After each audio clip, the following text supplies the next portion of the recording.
Damai sejahtera Allah yang melampaui segala akal, itulah yang memelihara hati dan pikiran kamu sekalian di dalam Yesus Kristus Tuhan kita. Amin.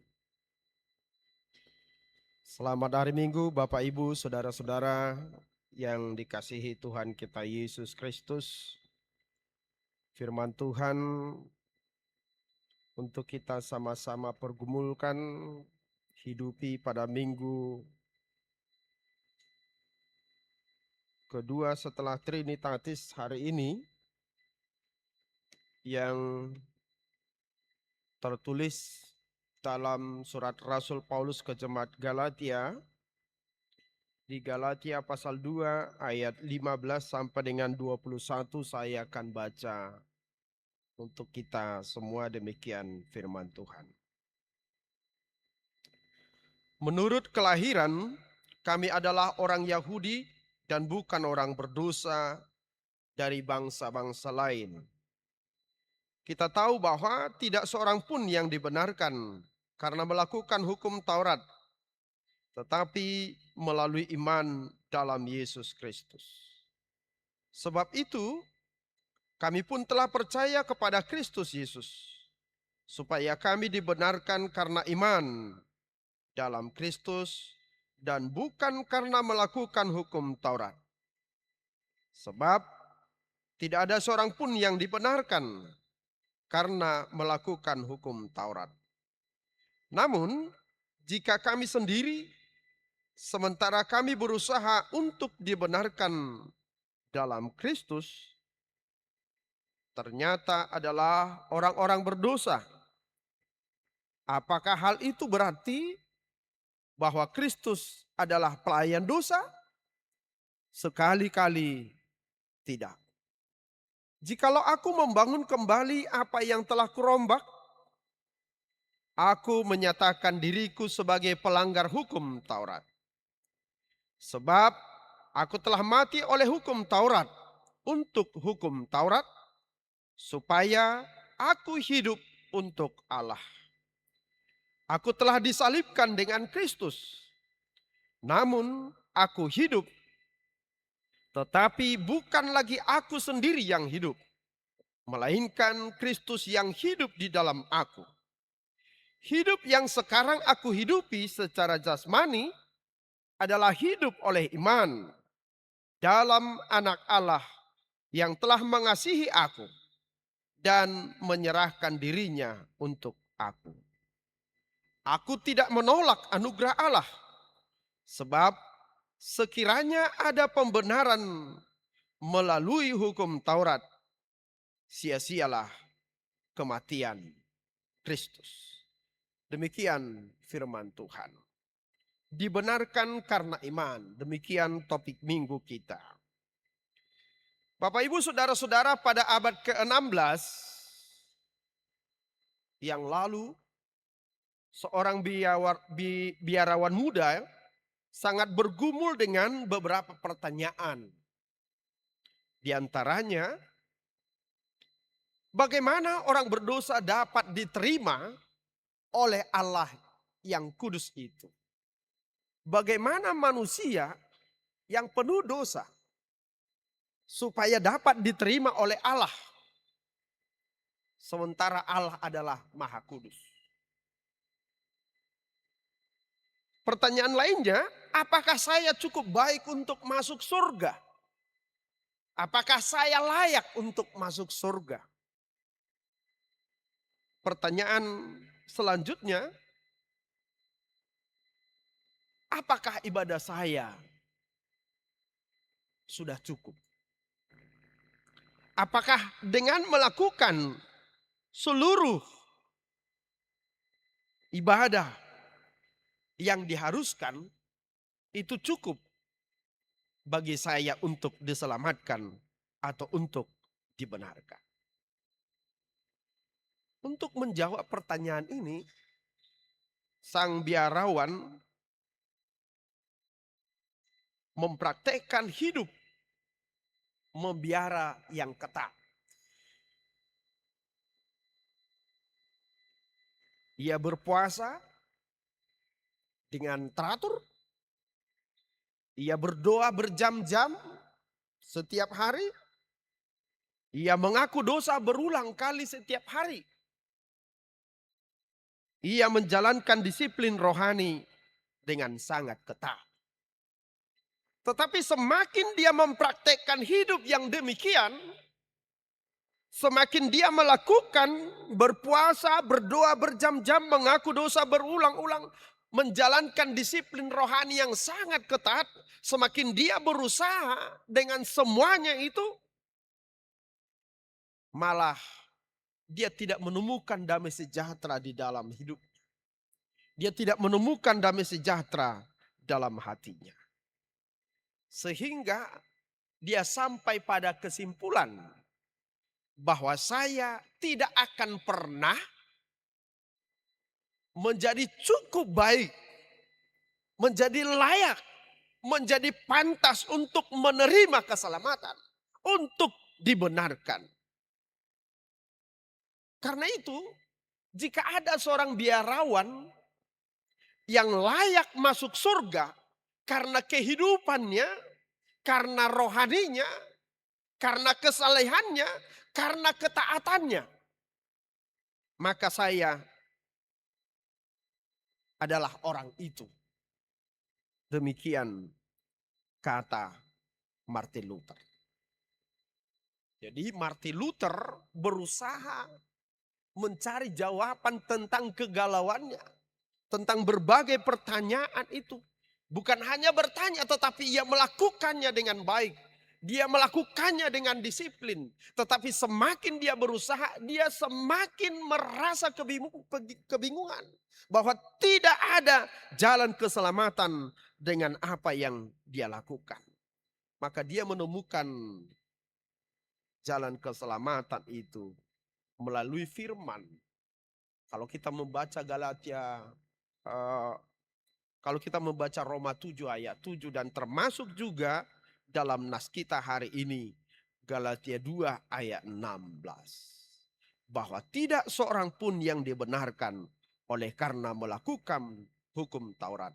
Tetapi hanya oleh karena iman dalam Yesus Kristus. Inilah yang menjadi jantung Injil. Inti Injil, pusat daripada Injil itu sendiri, yaitu kabar baik tentang karunia, kabar baik tentang anugerah Allah yang kita terima melalui iman. Bapak Ibu Saudara-saudara, dalam ayat 15 nas khotbah kita hari ini, Rasul Paulus sendiri menjadikan dirinya sebagai contoh, menjadi ilustrasi dalam khotbahnya, menjadi ilustrasi gambaran dalam pengajarannya. Dia katakan menurut kelahiran kami adalah orang Yahudi dan bukan orang berdosa dari bangsa-bangsa lain. Karena ketika itu dalam persekutuan Kristen di Galatia atau termasuk juga di dalam jemaat-jemaat yang lain, jemaat mula-mula yang didirikan oleh Rasul Paulus, terdapat di sana pembedaan di antara sesama jemaat Kristen itu berdasarkan latar belakang. Jadi ada dua kelompok orang Yahudi atau orang Kristen ketika itu dan termasuk di dalam jemaat Galatia. Yang pertama adalah mereka yang memiliki latar belakang orang Yahudi. Mereka menyebut sebagai orang-orang yang dibenarkan. Menyebut diri mereka orang-orang yang kudus, orang-orang yang suci. Dan sementara orang Kristen yang bukan berasal dari Yahudi disebut sebagai orang berdosa. Demikian dikatakan tadi di dalam ayat 15. Karena memang bicara tentang orang Yahudi itu bicara tentang umat pilihan Tuhan. Bicara tentang umat pilihan berarti bicara tentang hukum Taurat. Karena umat pilihan Tuhan tidak boleh dipisahkan dari hukum Taurat itu sendiri. Karena hukum Taurat itu menjadi identitas, menjadi ciri khas orang Israel sebagai umat Tuhan. Tetapi persoalannya adalah bahwa manusia tidak mampu melakukan hukum Taurat itu dengan sempurna. Karena itu Bapak Ibu Saudara-saudara timbul pertengkaran ketika itu. Maka kalau kita lanjutkan pasal 2 ini ke pasal 3 ayat 1, bahkan Rasul Paulus sangat marah di situ. Menggunakan kata yang sangat keras. Dikatakan, hai orang-orang Galatia yang bodoh. Hai orang-orang Galatia yang bodoh. Karena apa? Karena pertentangan ini. Jadi mereka memiliki pemikiran bahwa supaya orang menjadi pengikut Kristus dan supaya diselamatkan harus terlebih dahulu menjadi orang Yahudi. Harus masuk dulu. Istilahnya menjadi proselit. Sama seperti orang Batak ini. Ya. Kalau ada perempuan dari suku lain yang menikah dengan laki-laki Batak, maka si perempuan itu wajib dibatakkan dulu. Sebaliknya juga demikian. Kalau ada laki-laki dari suku lain yang ingin menikah dengan orang Batak, kalau ingin dilakukan pernikahannya secara Batak, maka si laki-laki atau cowok itu harus dibatakkan dulu, baru sah. Jadi pemikiran orang Yahudi ketika itu, kalau kalian mau menjadi Kristen, jika kalian mau mendapat keselamatan itu, Anda harus menjadi orang Yahudi terlebih dahulu. Dengan cara apa? Dengan cara disunat. Nah, inilah yang menjadi protes atau kritik dari Rasul Paulus dengan mengatakan bahwa orang diselamatkan bukan karena melakukan hukum Taurat. Bapak Ibu Saudara-saudara jemaat yang dikasihi Tuhan kita Yesus Kristus. Karena memang tidak ada seorang pun yang dapat melakukan hukum Taurat itu dengan benar. Jadi ibaratnya tidak akan mungkin satu orang pun di antara manusia yang bisa menghapus semua dosanya. Menghapus semua kesalahannya. Menghapus semua pelanggarannya. Sehingga Allah mengambil tip X. Mengambil penghapus. Lalu menghapus seluruh peristiwa kesalahan kita. Menghapus seluruh peristiwa dosa kita. Dengan darah Yesus Kristus. Sehingga dosa kita diampuni dan kita dibenarkan. Karena memang mustahil Bapak Ibu Saudara-saudara. Orang melakukan hukum Taurat. Apalagi sedangkan 10 pun hukum Taurat. Yang dijelaskan Martin Luther dalam katekismus 10 saja. Sukar kita lakukan. Mulai dari hukum Taurat pertama sampai dengan hukum Taurat 10. Konon orang Israel memiliki 613 hukum Taurat itu. 613 terdiri dari 248 perintah. Seperti hukum Taurat kelima, hormatilah, lakukan ini, lakukan itu. Konon 248 itu merupakan sama dengan jumlah tulang manusia. Tulang dalam tubuh manusia. Itu artinya ketika kita melihat tubuh kita, kita mengingat ada perintah Tuhan yang harus kita lakukan. Dan ada 365 hukum Taurat yang merupakan larangan. Sama dengan jumlah hari dalam 1 tahun. Sehingga setiap kita bangun pagi, ketika kita mendapatkan hari yang baru dari Tuhan, kita mengingat bahwa ada larangan Tuhan yang harus kita hindari. Sehingga sulit itu untuk dilakukan. Karena satu pelanggaran terhadap hukum Taurat, maka hukum Taurat yang lain juga akan dibatalkan. Kebetulan sekarang sedang awal-awal Piala Dunia. Jadi jika saya mencoba mengilustrasikan, melakukan hukum Taurat itu secara sempurna, sama seperti kesebelasan pemain sepak bola yang sedang bertanding. Salah satu saja di antara pemain itu yang melakukan kesalahan, maka kesalahan itu tidak hanya ditimpakan kepadanya. Bukan hanya dia yang bersalah, tetapi keseluruhan tim kesebelasan itu menjadi orang yang bersalah dan harus dihukum. Maka demikian juga cara kita melakukan hukum Taurat. Jika 10 hukum Taurat atau 613 hukum Taurat, satu saja yang terlanggar, maka Taurat yang lain juga akan terbatalkan. Karena itu Bapak Ibu Saudara-saudara, dosa itu akan senantiasa menghalangi kita menjadi orang benar.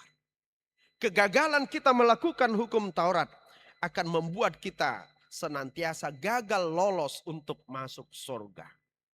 Karena apa? Karena masalah terbesar manusia adalah dosa yang sudah melekat dengan tubuh kita, yang sudah melekat dengan hidup kita.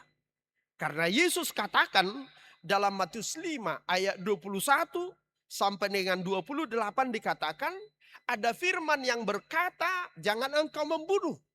Tapi aku berkata, seseorang yang marah, being angry with, ya, yang mendendam, yang marah kepada orang lain berlama-lama, itu sama dengan membunuh. Jika di hati kita ada dendam, ada sakit hati, Yesus katakan sama dengan pembunuhan itu. Dalam ayat 27-28 Matius 5 itu, Yesus berkata, ada firman mengatakan jangan berzina. Tetapi aku berkata kepadamu, ketika engkau melihat seorang gadis, melihat perempuan, dan ada timbul di hatimu yang tidak baik, maka itu adalah berzina. Bagaimana mungkin kita bisa menguasai pikiran kita, menguasai hati kita, sedangkan tubuh yang kelihatan pun tidak bisa kita kontrol, tidak bisa kita kendalikan. Bagaimana kita bisa menguasai hati pikiran kita, menguasai mata kita? Maka setiap orang yang ingin menjadi benar, yang ingin meraih keselamatan dengan caranya sendiri, dia akan selalu gagal. Karena itu Alkitab menunjukkan kepada kita jalan keselamatan dengan satu kata, dikayo atau dibenarkan. Kita orang berdosa tetapi dibenarkan. Kita orang yang layak dihukum tetapi diampuni. Bapak Ibu Saudara-saudara, karena itu yang kita butuhkan adalah iman.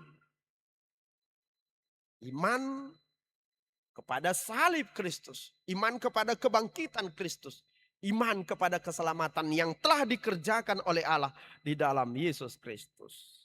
Iman itu adalah apa? Iman itu adalah menerima apa yang telah diperbuat oleh Allah. Menerima karya Allah bagi kita, itulah iman. Sehingga jika kita menerima bahwa Allah mengampuni aku, bahwa Allah telah menghapus dosaku, bahwa Allah menyelamatkan aku di dalam Yesus Kristus, maka itu adalah iman. Sedangkan hukum Taurat adalah apa yang kita lakukan untuk Allah. Apa yang kita lakukan, apa yang kita perbuat bagi Allah. Tak seorang pun di antara kita yang mampu melakukan sekecil apapun, sedikit apapun kebenaran untuk Tuhan. Lalu pertanyaannya, jika demikian hukum Taurat tidak penting. Apakah hukum Taurat tidak penting? Galatia 3 ayat 24 mengatakan bahwa hukum Taurat itu penting. Karena hukum Taurat adalah penuntun bagi kita sampai Kristus datang. Adalah penuntun, adalah penjaga, adalah cermin.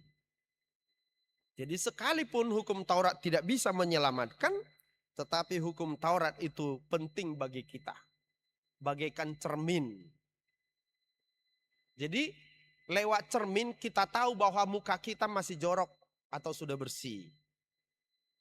Dengan cermin kita tahu bahwa penampilan kita sudah rapi atau masih acak-acakan. Atau seperti dokter. Dengan cermin dia bisa melihat lubang di dalam gigi kita. Tapi ingat, cermin itu tidak bisa menutup lubang di dalam gigi pasiennya. Dengan cermin kita melihat wajah kita yang masih kotor atau yang sudah bersih. Tapi ingat, cermin tidak bisa membersihkan muka kita. Nah, persoalannya manusia atau katakanlah kebiasaan jelek kita. Kebiasaan jelek orang Indonesia ini. Dia bercermin dan melihat wajahnya di cermin itu kotor, apa yang dilakukan? Cerminnya dipecahkan supaya mukanya tidak terlihat kotor. Ini kebiasaan jeleknya orang Indonesia ini. Kalau dia melanggar peraturan, terdapat melakukan kesalahan, terdapat melakukan pelanggaran, dia mau peraturannya yang diubah, kalau boleh dihapuskan. Ini yang buat bangsa kita nggak maju-maju, nggak mau diatur, nggak mau diurus. Nah, ini kesalahan kita ini. Jadi kenapa orang Israel, orang Yahudi itu luar biasa, pintarnya luar biasa majunya. Israel yang sangat kecil, penduduknya yang sangat kecil, tidak seberapa dibandingkan warga negara Indonesia dan luasnya wilayah Indonesia. Tapi andaikan perang saat ini, Israel yang kecil itu dengan Indonesia, saya tidak yakin bangsa Indonesia bertahan bisa sebulan saja. Karena apa itu?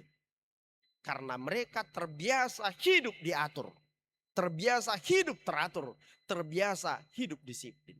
Sehingga hidup mereka menjadi maju. Bapak, Ibu, Saudara-saudara, kiranya penyakit-penyakit yang seperti ini tidak menular ke tengah-tengah keluarga kita, ke tengah-tengah gereja kita. Tidak ada kita yang anti dibersihkan. Karena memang orang Indonesia itu, bangsa Indonesia itu, bangsa si paling tidak bisa diatur. Kita tidak mau yang seperti itu. Sekali lagi, sekalipun hukum Taurat itu tidak menyelamatkan, tetapi hukum Taurat itu penting bagi kita. Bapak, Ibu, Saudara-saudara, lalu apa yang mau kita renungkan untuk kita jalani dan kita hayati dalam kehidupan beriman kita sebagai orang-orang Kristen? Bapak, Ibu, Saudara-saudara, Rasul Paulus mengatakan, manusia lama yang di dalam hukum Taurat itu telah mati dan disalibkan bersama-sama dengan Kristus. Karena itu, iman kita telah mempersatukan jiwa kita dengan Kristus. Sekali lagi, iman kita telah mempersatukan jiwa kita dengan Kristus. Karena itu, apa yang menjadi milik Kristus itu sekarang juga menjadi milik kita. Kemuliaan Kristus itu menjadi kemuliaan kita. Kehidupan Kristus itu menjadi kehidupan kita. Dan sebaliknya, apa yang menjadi milik kita, apa yang menjadi kepunyaan kita, kelemahan kita, dosa kita, itu telah diambil oleh Kristus dan dipikulnya. Sehingga yang tidak baik dari kita telah diambil oleh Kristus dan diperbaiki dan dibersihkan. Dan Yesus mengenakan bagi kita pakaian kekudusannya. Supaya jika oleh karena kehidupan Kristus, maka kita menjadi hidup. Luther menyebutnya sebagai the great exchange. Ya, pertukaran yang ajaib. Yesus mengambil tempat kita dalam dosa dan dalam kehinaan itu. Dan lalu kemudian Yesus menempatkan kita pada posisinya dalam kemuliaan di sebelah kanan Allah.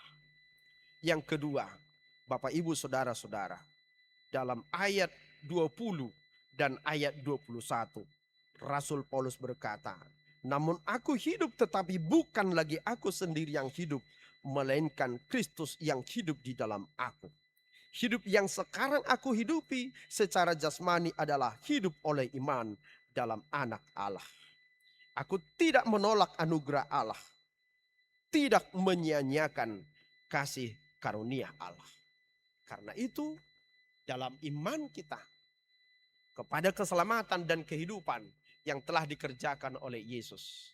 Hendaklah mengubah kehidupan kita dari kehidupan yang lama kepada kehidupan yang baru.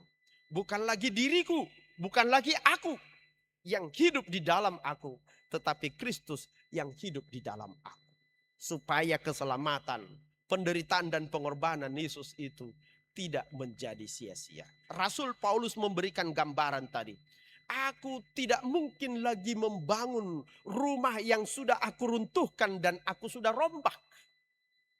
Jika demikian aku telah melakukan sesuatu pekerjaan yang sia-sia. Maka jika Kristus oleh kebenaran, oleh firman Tuhan, mindset kita, cara berpikir kita, cara hidup kita telah kita rombak menurut Kristus, jangan lagi kembali ke sana. Bapak Ibu saudara-saudara, mengakhiri khotbah ini saya mengambil sebuah ilustrasi ketika seorang pemuda hendak mengejar kereta api karena kebetulan dia harus segera tiba di kantornya. Pada saat pemuda ini mengejar kereta api di stasiun, dia melewati seorang anak penjual jeruk, dan karena dia terburu-buru, dia tersandung oleh ada orang yang tersandung dengan kereta ini. Lalu si pemuda ini terus berlari dan mengabaikan saja anak kecil yang penjual jeruk ini. Karena dia buru-buru.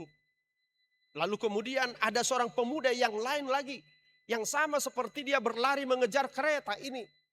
Bukan dia yang menjatuhkan jeruk itu, bukan dia yang membuat jeruk itu menjadi tumpah dan berantakan. Tapi dia berpikir, kalau saya tidak segera mengejar kereta itu, maka saya akan ditinggalkan oleh kereta dan saya akan terlambat ke kantor. Tapi di sisi yang lain dia berpikir, alangkah kasihannya si anak itu. Dia harus mengumpulkan semua jeruknya yang sudah berantakan itu. Akhirnya dia merelakan untuk tertinggal oleh kereta. Dia berbalik menjumpai anak kecil ini, si penjual jeruk itu, yang ternyata adalah seorang anak kecil yang buta. Lalu dia bereskan jeruknya ini semua dengan sempurna. Si anak kecil yang buta yang tidak bisa melihat ini kemudian meraba-raba dan menyentuh tubuh pemuda ini. Si anak kecil itu berkata, "Hai Bapak, hai Kakak, apakah Kakak adalah Yesus itu?" Kata si anak ini. "Bukan, saya bukan Yesus," kata si pemuda ini. Si anak kecil itu berkata, "Ibu saya berkata bahwa Yesus itu adalah orang yang maha kasih dan maha penolong. Maka aku melihat itu dalam diri Kakak." Maka demikianlah kita tidak menyia-nyiakan pengorbanan dan kasih Kristus itu dengan cara menyinarkan kasih Kristus, menyinarkan kemuliaan Kristus dimanapun kita hadir.